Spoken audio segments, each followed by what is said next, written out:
I swear the onion's important.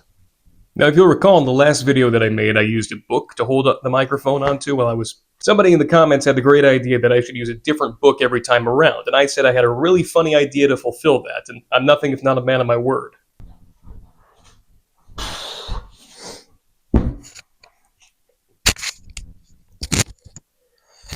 Oh, I don't think it's going to work. It's legitimately heavy. That thing weighs like 25 pounds. Today we're going to be talking about one of the most important Gnostic documents of all time, the Secret Revelation of John, sometimes more popularly known as the Apocryphon of John. And before we get too far into it, I apologize in advance. I am getting over a little bit of a cough here, so if it sounds like I have a frog in my throat, that would be why. But coming to a channel with this name, you should probably expect it at this point anyway, so it's kind of on you when you think about it. Now, one really important thing that I need to make clear before we get too deep into this is that what we're talking about today is not the Revelation of John, also known as the Apocalypse of John, that's found in the New Testament of the Bible. That is the Revelation of John. We're talking about a different book entirely called the Secret Revelation of John. As I alluded to earlier, this is more commonly called the Apocryphon of John in scholarly literature, but it's also known as the Secret Revelation of John, and frankly, it just sounds cooler.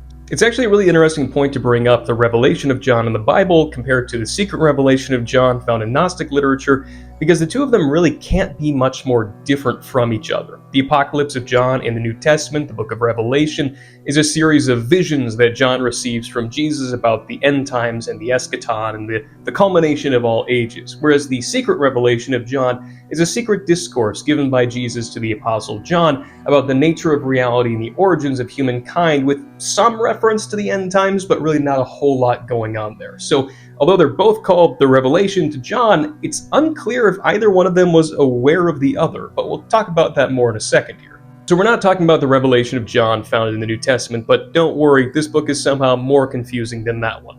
Now, sorry to break your immersion, but I feel like I have to jump in here in the editing process and add a clarifying note. So a lot of people like to read these lost books of the Bible because they believe that there's actually additional information about Jesus that isn't recorded in the New Testament. Alternatively, they may think there's different information about the Apostle John that sort of backs up or corroborates what he wrote in the Gospel of John or the Epistles of John or so on and so forth. And I really hate to burst anybody's bubble here, but basically no scholar on the face of the planet believes that the Apocryphon of John contains any historical information about Jesus or John. As we'll discuss at length in this video, the original version of this story didn't have anything to do with Jesus. It existed probably before Jesus was born, or if it was written after his lifetime, it was written without knowledge or interest in who Jesus was or what he did. It was only a later Christian Gnostic who tried combining the ideas of Christianity and Gnosticism who wrote Jesus and John into this version of the story. So if you're one of those people who is looking for additional information about Jesus or the Apostle John that isn't found in the Bible, unfortunately this isn't going to be the document for you. Now, there are other documents out there from Roman, Jewish, and even Gnostic sources that probably do contain historical information about Jesus and even some of the disciples. But unfortunately, this just isn't one of them. So sorry to burst your bubble, but I wanted to get that clear from the start. So a quick 30,000-foot view of what the Apocryphon of John, or the Secret Revelation of John, is it's a Gnostic discourse on the nature of reality, the pleroma, the divine realm from which everything came, and the current physical reality that we experience today. This dialogue is framed as being a conversation between the resurrected Jesus and his disciple John, the son of Zebedee, after John is kicked out of the temple in Jerusalem. But for reasons we'll discuss later, that probably actually wasn't original to the story. Before we get too far into this, I would recommend very highly that anybody who hasn't seen the Gnosticism episode go watch that first, because it's probably the most complicated religious system in world history, and if you don't have some of the fundamentals established by that last video, or from other education you've picked up, or personal reading, the things we're going to talk about today are going to be really difficult to follow. So go watch the Gnosticism episode, I'll provide a link to it in the description, come back here after that point, and we'll be good to go. So if you're watching from this point, I'll assume that you're familiar with Gnosticism and or have watched the Gnosticism video on this channel, in which case, thank you very much for doing that. So essentially, the Apocryphon of John begins with a depiction of the monad and the aeons. So it's starting with these fundamental Gnostic principles. It then describes the fall of Sophia, so the lowest aeon, producing a mistake, which leads to the creation of the physical world, and the demiurge, Yaldabaoth, who occupies it and rules it. The story then goes on to track Yaldabaoth's formation of the physical cosmos into the world that we experience today, and talks about the creation of humankind and how some humans enjoy the presence of a soul, whereas other humans do not enjoy that presence. Now, before we get too deep into the theology and the story of the Apocryphon of John, let's talk about how we got the document we're talking about today, because it actually had a rather complicated developmental history, as a lot of documents from antiquity tend to do. So essentially, we know the Apocryphon of John in three different forms. We know it in its most primitive form, we know it in an intermediate form, and we know it in a complete or lengthened form. So the original version of the Apocryphon of John comes to us not through any manuscripts, but through the report of an ancient church father named Irenaeus. Irenaeus lived and wrote around 180 AD. For reference, Christianity began around 30 or 33 AD, so very, very soon after the development of Christianity. And Irenaeus is looking at the world around him and realizing that a lot of Gnostic groups are starting to take on Christian elements. And so Irenaeus is writing against these Gnostic groups, arguing that the only true Christianity is the Christianity in continuity with what Jesus started. You could call it Catholic Christianity or Orthodox Christianity, but early Christianity as such, whereas the Gnostic cults, although they appropriated aspects of Christianity, can't be qualified as Christians because they're fundamentally Gnostic with something of a Christian gloss to them most of the time. Now, although Irenaeus was a great opponent of Gnosticism, he actually preserves a lot of very important information on the Gnostics themselves. And fun fact, in the early days of the study of Gnosticism, scholars who read Irenaeus were thinking basically, Irenaeus is making this stuff up. Surely nobody believes the sort of things that he's projecting here. He's just projecting this onto people that he disagrees with to try to make them look weird. No, we found their books. They actually did believe that. One of the things that Irenaeus does is he'll actually give a summary of the theological system that he's arguing against and then give the reasons why it's not a good system. Now, Irenaeus isn't perfect. I'm sure there are things that he omitted. I'm sure there are things that he introduced either consciously or unconsciously to make his opponents look bad. But from the documents that we found of the Gnostics, it seems that Irenaeus was actually very faithfully reporting their systems, at least insofar as he understood them. And this gets really important for us today because in Adversus Heresies, which is Irenaeus' primary book against the Gnostics, in Book 1, Chapter 29, Irenaeus quotes at length a story that is almost identical to the one found in the Apocryphon of John. So Irenaeus seems to have read a very early version of the Apocryphon of John, but this story lacked a lot of the elements that we find in later versions. So this brings us to the intermediate form of the Apocryphon of John, and this intermediate form is very similar to the original form that Irenaeus talks about, but it has undergone secondary Christianization. The story found in the Apocryphon of John isn't fundamentally Christian, although in the manuscript versions of it that we find, there are some Christian elements. But those Christian elements are basically restricted to the very end, the very beginning, and a couple of very obvious insertions throughout the text. So at some point in history, some scribe came along and took this non-Christian Gnostic text and added Christian elements to it. This is the intermediate version. Now, for a long time, the only version of this story that we knew of was the story that Irenaeus presented. We didn't have any Gnostic books in and of themselves. All we had was what Christians were saying about the Gnostics. So that's kind of suboptimal, but we made it work. But then, starting in the 1940s, and even a little bit earlier than that, we started to dig up multiple different Gnostic codexes. These are codexes, which are just books that contained various different Gnostic documents. And scholars quickly realized that one of these documents, the Apocryphon of John, or the Secret Revelation of John, looks a lot like the story found in Irenaeus. So essentially, what we find is an updated version of the myth that Irenaeus knew. Irenaeus knew the earliest version of this text, and later on someone else has come along and updated it, expanded it, made an expanded version, and that's where we get the Secret Revelation of John from. You see, in the earliest version of this story told to us by Irenaeus, there are no Christian elements. It appears to be a completely non-Christian Gnostic myth, because Gnosticism predated Christianity, and a lot of the Gnostic sects didn't take Christian elements onto them, but a lot of them did. So what seems to have happened is that sometime after the myth that Irenaeus tells us was composed, a Christian Gnostic took the myth and added elements to it so that it put Jesus into the Gnostic system itself. And this gives us the Secret Revelation of John. Rather than just being a system of Gnostic thought, now it's a dialogue between the resurrected Jesus and John about the nature of the cosmos. The contents are the same, but in the original text it was a Gnostic teacher talking to his students. Now it's portrayed as Jesus talking to John. So this is what we would call the short recension of the Apocryphon of John, and it's about half the manuscripts that we have of it. But there's another expansion called the long version of the Apocryphon of John, the long recension. So basically, even still after someone made the Christianized version of it, yet another scribe came along and added a couple other elements to it to make it a little bit longer. For the most part, these are quite minute, but in a couple places they're actually quite expansive. So when you look at the short translations of the Apocryphon of John and the long versions of the Apocryphon of John side by side, they mostly line up, but the long version naturally has a little bit more content added after the fact. It seems that no matter how important this text might have been to the Gnostics, it continued to grow as the schools developed over time. There wasn't a sense of sacredness around this text that preserved it, rather it was updated as ensuing Gnostic generations had more and more ideas and thoughts. So in a nutshell, the development of this document looks something kind of like this. A lot of the dates are quite uncertain, but more or less this is the process that it took from beginning to the development of the document we're talking about today. So the story we're talking about today is going to be the long version of this. I'm going to point out where the long version and the short version disagree with each other, and where both the long and short versions disagree with the even shorter version, the original version found in Irenaeus.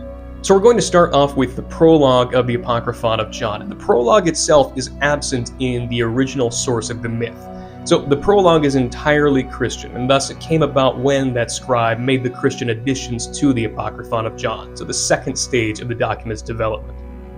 The prologue opens with John, the son of Zebedee, one of the 12 disciples of Jesus, going to the temple in Jerusalem to make a sacrifice. After looking around, he's confronted by a Pharisee who accuses John of being led astray from the traditions of his ancestors by Jesus. John is very distressed by this and flees into the wilderness, even to a mountaintop where he weeps by himself. While John is crying pathetically, Jesus appears to him in a shine of glory. John asks him questions about the nature of the world, where it came from, where it's going, and then Jesus begins the dialogue, which moves us from the prologue to the main body of the text.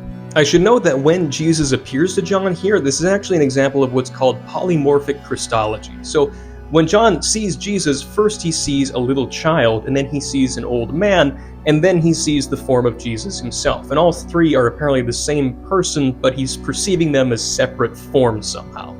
This is actually a motif that goes back to an earlier legend about the Apostle John, contained in a document called the Acts of John. It's a completely different document, it came from a completely different school of people, but it's essentially a collection of stories about the Apostle John, and in one of those, John depicts Jesus as appearing to him as an old man, but to his brother James as a little child, even though they're both looking at him at the same time. It's really cool, it's really complicated, but essentially the author of the Christianized version of the Apocryphon of John knows legends about the Apostle John, and he's incorporating them into his legend, which is kind of cool, I think. So with the narrative set up, we now move on to the body of the Apocryphon of John itself. Now, everything after this point, except for a few exceptions I'm going to point out, is from the original Gnostic source. You'll notice that it doesn't sound very Christian, and there aren't a whole lot of Christian elements, and that's because most of this material predates Christianity, or at least wasn't interested in Christianity when the original was written. So like any good Gnostic apocalypse, the Apocryphon of John in its core starts off with a depiction of the emanations of the aeons. If you remember from the Gnosticism video, the Gnostics typically believed that at first there was the monad, basically all reality in a single being. And then the monad typically is depicted as having a thought or an idea, and the thought or idea is typically considered to be something separate from the thinker, like how the mind produces a thought or the brain produces a thought, and the thought is different from the brain. It's kind of a decent analogy for what's going on here. And that produces two. And then the monad and the thought typically keep on thinking and producing more and more things until they basically emanate various things out from the one. The Apocryphon of John follows this motif very closely. In the beginning was the great invisible spirits, the monad by itself, without any helpers or any other aeons to assist it. But then the monad produces in its own image something called the Barbello aeon. Barbello is the highest aeon in the Apocryphon of John's system and is called the womb of the Pleroma. So essentially all of the other aeons that come forth from this point are generated with the help of the Barbello aeon. Barbello is described as being the image of the invisible spirit. It's the greatest of the aeons. It's the greatest of all created spiritual beings. And if you're curious about that name, Barbello, then you're not alone, because scholars have been scratching their heads for quite a long time as to what it means and where it came from. Essentially, our best guess so far is that it's a Greek corruption of a Hebrew original, Ba'arba-el, which would mean in for God. This is typically taken to be an allusion to the Tetragrammaton, the name of God in the Old Testament, which consists of 4 letters. So in for God, God in for, possibly an allusion to the name Yahweh from the Old Testament. That's basically the best theory that we have at this point.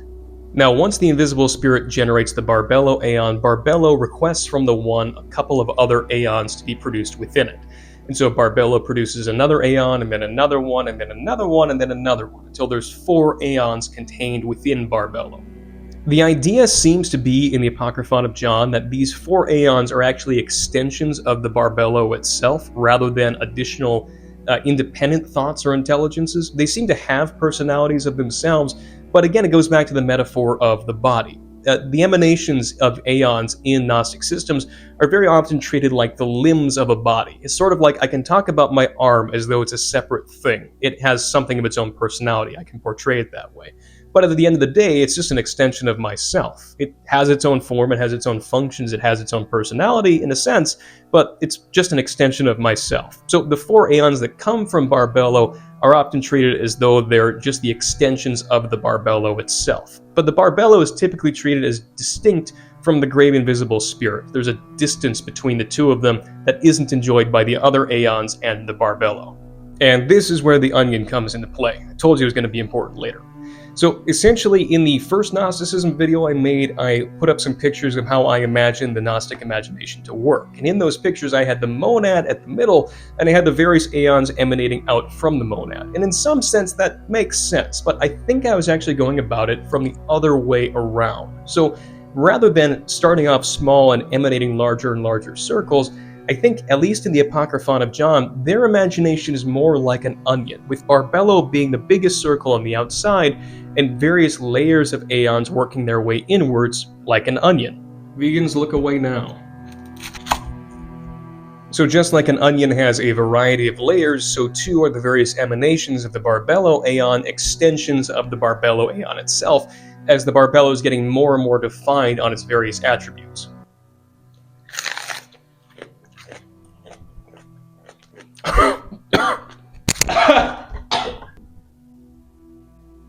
So once the Barbelo aeon is finished with its emanations, the Great Invisible Spirit looks at the Barbelo as a husband would look at his wife, and the two of them conceive together another source, which is called autogenes, or self-generated.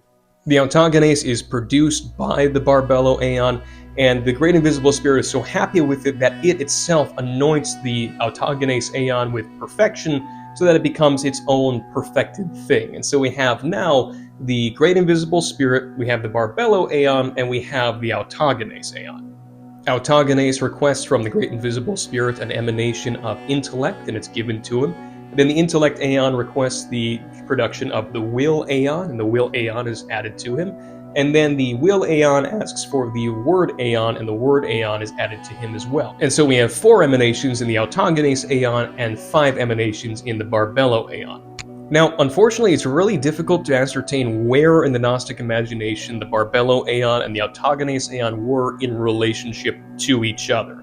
So in one sense, you could lay them out as 2 parallel spheres. So imagine these as 2 bubbles floating in the ocean, and the ocean is the Great Invisible Spirit. The Barbelo aeon exists in one place, and the autogenes aeon exists in another place, and the 2 are capable of looking at each other. Another way of looking at it is more like this, with the Barbelo aeon being the outer layer of the onion, and the various emanations of the Barbelo aeon being the feminine half of what the masculine half of the autogenes aeon would fulfill. Because at various points in the Apocryphon of John, the Barbelo aeon is said to have, in all 5 of its emanations, a male and a female half, so that although there's 5 of them, there's actually 10 in reality. And some scholars have noted that all of the aeons that were emanated by the Barbelo have feminine names, whereas all the aeons emanated by the autogenes have masculine names. So the idea might be that they coexist and they line up with each other within the Barbelo aeon as sort of co-layers of the onion, if that makes sense. And if it doesn't make sense, trust me, you're not alone, and it's fine. The Barbelo itself, the outer layer of the onion, does not receive a masculine pair, but the Barbelo is described as being both male and female at the same time, so it seems likely that it didn't need a pair. In addition to all of this dramatically complicated theogony, it's also said that within the autogenes aeon there are 4 luminaries, 4 realms of light which are produced. These 4 luminaries are called Harmozael, Oriel, Davathai, and Eleleth. Each of these 4 luminaries then produce 3 aeons of their own within themselves, and so we just have a whole party going on now. Now, unfortunately, one of the points that the Apocryphon of John doesn't clarify on all that much is the location of these luminary realms within the Barbelo aeon itself, or within the autogenes aeon, or however that works. Again, the relationships between these spiritual realms and emanations is very unclear, and it just gets more complicated as time goes on. So we're going to leave it like this. This is probably my preferred model, having studied this for a really long time and trying to get into the Gnostic imagination. This is probably how they imagine reality as a whole existing. It's probably wrong. I don't know if anybody is right. They probably didn't write it down and then died before they told anybody about it, but this is what we're going with for the time being. So this whole time, everything is just going hunky-dory. We have the Great Invisible Spirit just kind of floating by himself, and then he produces the Barbello Aeon. The Barbello Aeon produces with the Great Invisible Spirit the Autogenes Aeon. They all have their emanations going on. It's great, right? It's one becoming many. But at a certain point, we need some conflict in the story, and that's where the fall of Sophia comes from. So the Great Invisible Spirit produced the Barbello Aeon. The Barbello Aeon helped produce the Autogenes Aeon. The Autogenes Aeon generated 4 luminaries, and within one of those luminaries was an Aeon named Sophia.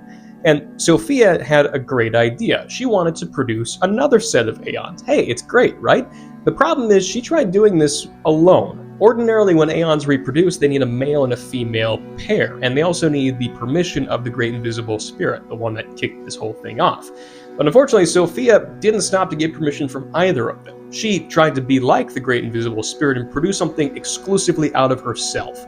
But because she is a derivative spirit and not the Great Invisible Spirit herself, she was unable to do so. And so she produced something by accident, the mistake. When Sophia looked at what she had brought forth, she realized that this wasn't a normal Aeon. It was dark, it was crooked, and it didn't have the form that it should have. Not only that, but it was occupied by a creature depicted as having the body of a serpent and the head of a lion. By the way, this is the only time that this depiction for the demiurge actually shows up in Gnostic literature, but I digress. So Sophia knew she had pretty much messed up, and she wanted to hide the evidence. So she threw the darkness and its inhabitant out of the pleroma. Now again, where exactly the thing that Sophia created winds up in the map of the Gnostic imagination is very unclear. It could be at the center of the Aeon emanations. It could be quote-unquote outside of the Barbello Aeon. It's never exactly stated clearly, and it's possible that the Gnostics themselves didn't really know, or they just had a completely different way of thinking about this. But this is another good example of where it could be sort of buried in the Barbello Aeon. Alternatively, it could be completely outside of the Barbello Aeon entirely. I really don't know. What we do know is that after Sophia created this thing and cast it away, she gave it the name Yaldabaoth. So there is the idea of matter being created, and within that matter there is an intelligence, something that would have been an Aeon had Sophia cooperated with her husband in producing a proper creation. Since she didn't do that, she brought forth an ignorant, blind, and unintelligent creature, which again she gives the name Yaldabaoth to.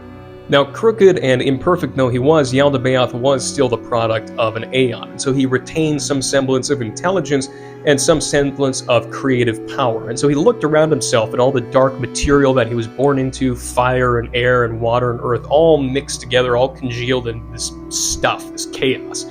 And he sets about forming it and molding it. And although he had never seen the pleroma of the Barbello Aeon, he had this idea nascent within his mind from Sophia's power that there should be a tiered structuring of the cosmos. And so he orchestrates basically an image of the Barbello Aeon out of matter. Following this, he made 7 firmaments with a planet in each one of them around a central location, and he put 7 rulers in these. So this is the origin of the planets. So he forms the stars and sets them in motion as the zodiac. He forms the planets and sets them in motion as the 7 classical planets of Ptolemaic astronomy. Finally, he also produces 365 angels, one of them for every day of the year. So now we have the 12 signs of the zodiac for the 12 months, we have the 7 classical planets, and we have 365 days of the year. So space and time have essentially been established by Yaldabaoth. Finally, he crafts the earth itself and all the creations upon it, but at this point there were no humans. So trees, sure, fish, animals, birds, that's all great, but at this point humans did not exist. Once Yaldabaoth had done all of this, he looked all around it all, and then he set himself up on a throne in the highest of the heavens and announced to everybody else, I am God, and there was no other God except for me. Now, after hearing her offspring make this announcement, Sophia is a little bit upset. She's kind of moving around back and forth on the outside of the darkness, keeping an eye on what he's doing in there. Now, before we go any further, this is where we get our first interruption of the story, because we've been going through this dense Gnostic story so far,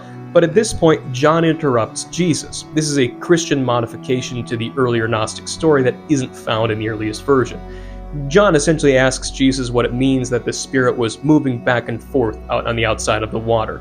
Jesus laughs and corrects John, saying that Moses got it wrong. What was actually going on there, instead of the Holy Spirit flooding around the top of the water in the creation story of Genesis, was actually Sophia, the mother Aeon, moving back and forth on the outside of the created material cosmos. With that issue resolved, they move back into the Gnostic story again. Now, Sophia is very agitated. She's moving around the darkness of her creation, and she decides that she should probably tell everyone what happened.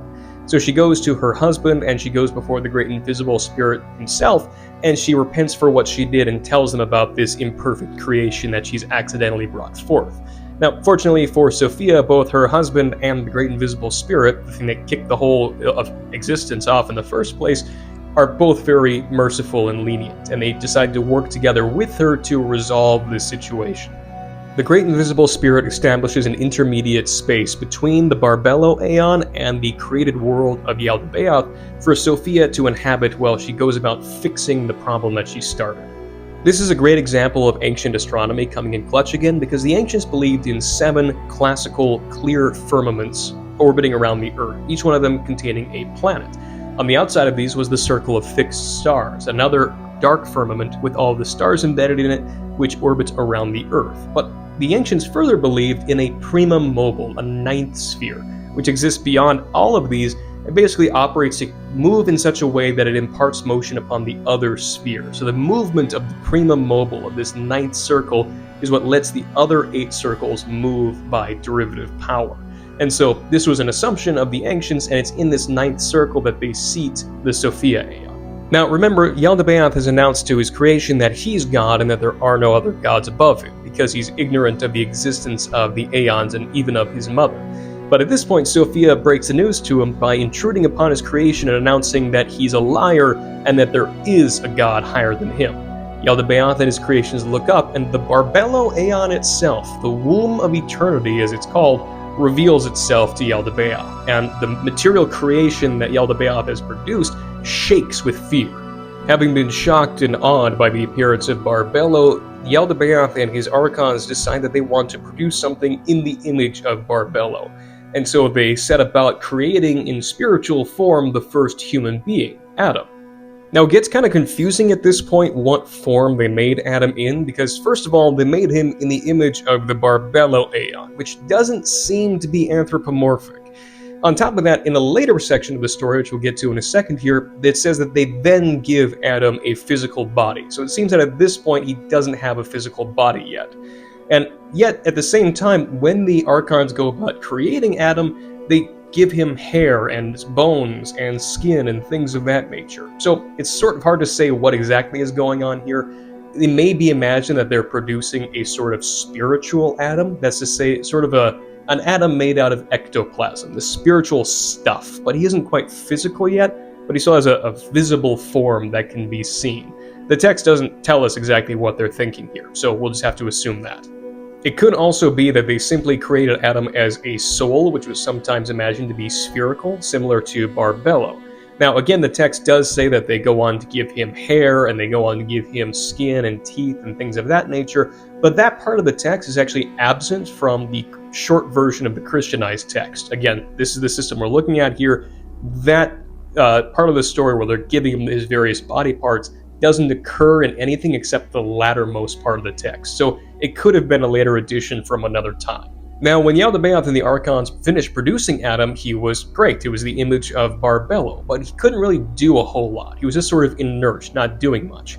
But Sophia had a plan. Remember when I said earlier that the demiurge Yaldabaoth had a little piece of Sophia in himself, a little bit of that creative spark that let him sort of form everything?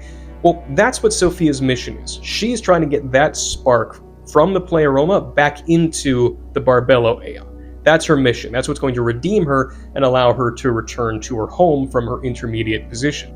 And so when Yaldabaoth produces Adam, Sophia sees an awesome opportunity. She subconsciously tricks Yaldabaoth into breathing life into the inert Adam, and when he does this, the creative spark, the spirit, passes from Yaldabaoth and into Adam. And so the spark that Sophia is attempting to recover has moved from a hostile force to a neutral source. After Yaldabaoth does this, Adam begins to shine like the sun. He's radiant, and he's smart, and he's intelligent, and the Yaldabaoth and the rulers realize he's actually more intelligent than they are, and so they're afraid of him. As a result, they hurl him down to the lowest level of creation, the earth, and they cover him in a body made out of matter so that his senses would be contained and the brightness of his soul would be covered up. So essentially, the first human body was produced as a means of distracting the soul. Where previously it was capable of experiencing everything all at once, now it was compressed into a body that has certain senses. It's only able to see and hear and feel as a human body can. And so the expansion of Adam's soul is restricted by its descent into a human body. To distract Adam from who he really is, Yaldabaoth produces a garden for him and places him into it. This is the Garden of Eden story borrowed from the book of Genesis. The text goes on to say that the Garden of Eden in this system is essentially a field of leisure and delight designed to distract Adam from who he was. He couldn't remember the brightness of his soul prior to having a physical body. And basically, Yaldabaoth wanted to keep him from asking questions and to keep him satisfied with purely physical things. But Sophia wasn't willing to just sit by and let this happen. She's still intent on redeeming that spiritual component from Adam back to where it belongs. And so she sends to help Adam a spirit called Zoe, or Eve, who enters into Adam's soul as a spiritual being and reminds him of who he was and where he came from.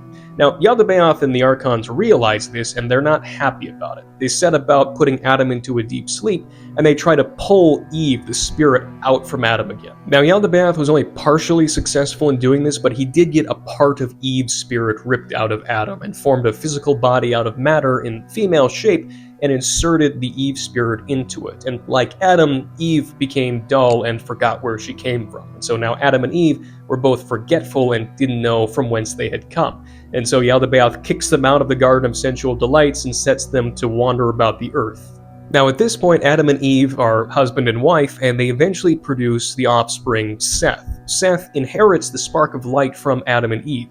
And so basically all of humanity as descendants of Adam and Eve will bear the spark of light as a fragment of the divine realm from whence they came.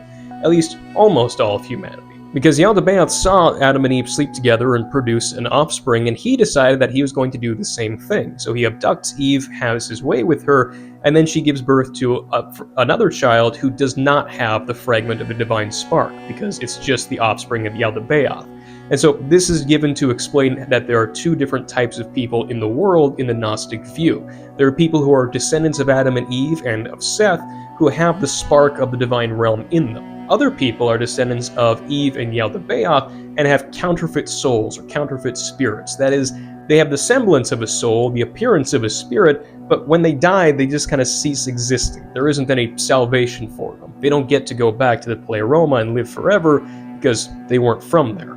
At this point, John once again interrupts the story and asks Jesus if all people will be saved, to which Jesus gives kind of conflicting answers.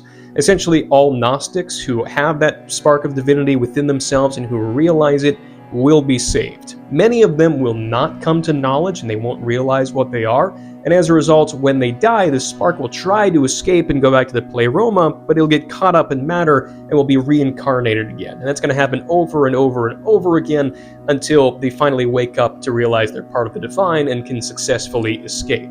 Other people who don't have the spark of the divine seem to simply perish, but the different manuscripts seem to vary on this point here, so I'm not 100% sure what the Apocryphon of John is trying to get across. Back to the story, Yaldabaoth has just had it with humanity after this point, after Adam and Eve reproduce, and then there's people who have spirits and people who don't, and so he sets about trying to destroy all of humankind by setting a flood upon them. But Sophia is careful to make sure that the fragments of the divine spark don't go unextinguished, and so as a result she saves Noah, not with an ark made out of wood, but with a cloud of glory that hides him from Yaldabaoth and prevents him from being killed by the flood, and so humankind is allowed to continue at this point. Now, after the Noah story, the narrative just abruptly ends. There isn't any discussion about Abraham, there isn't a re-envisioning of the rest of the Genesis story.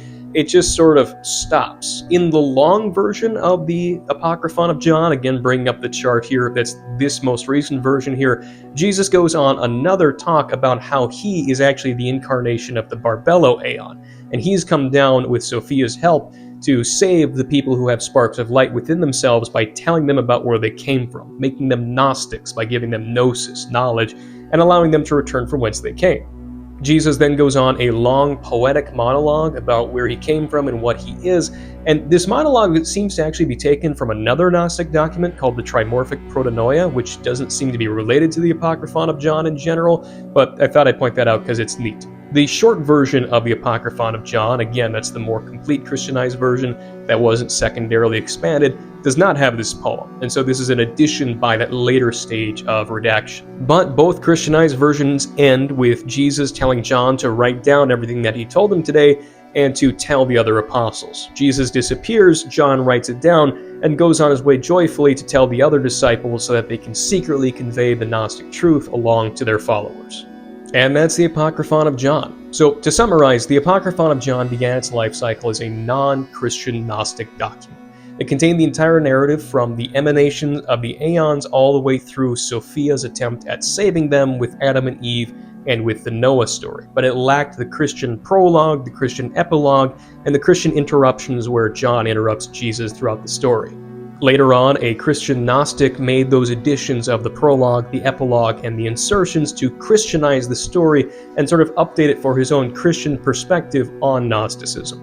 Later on, yet another Christian scribe added further additions like the details of the parts of Adam produced by the archons, as well as the end poem possibly derived from the Trimorphic Protonoia. And you can see why this was such a popular myth to write and to rewrite over time. In fact, when scholars talk about Gnostic mythology, this is the fundamental Gnostic myth. This is the myth that was perfectly preserved, almost perfectly preserved by the Church Fathers. It was found in multiple different forms through the multiple different forms of the Apocryphon of John, and it even influenced the topic of our next video, the heresy of Valentine, into its own Gnostic system. The Gnostic imagination is really cool. Even as an Orthodox Christian, it's very inspiring to me. I don't accept anything that the Apocryphon of John says on face value. I think it's historically doesn't have anything to say about the person of Jesus, the person of John, or anything of that nature, but the imagination, the ideas that it invokes in a person is really cool. It's like reading Greek or Mesopotamian mythology, except in a much more abstract sense. It's just something that stirs up my spirit within me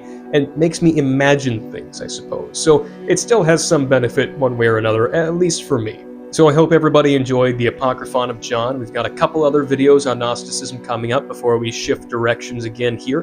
By the way, don't take a bite out of an onion that legitimately did hurt. But I hope everyone's having a fantastic day. Take care of yourselves, and I'll see you all sooner than later.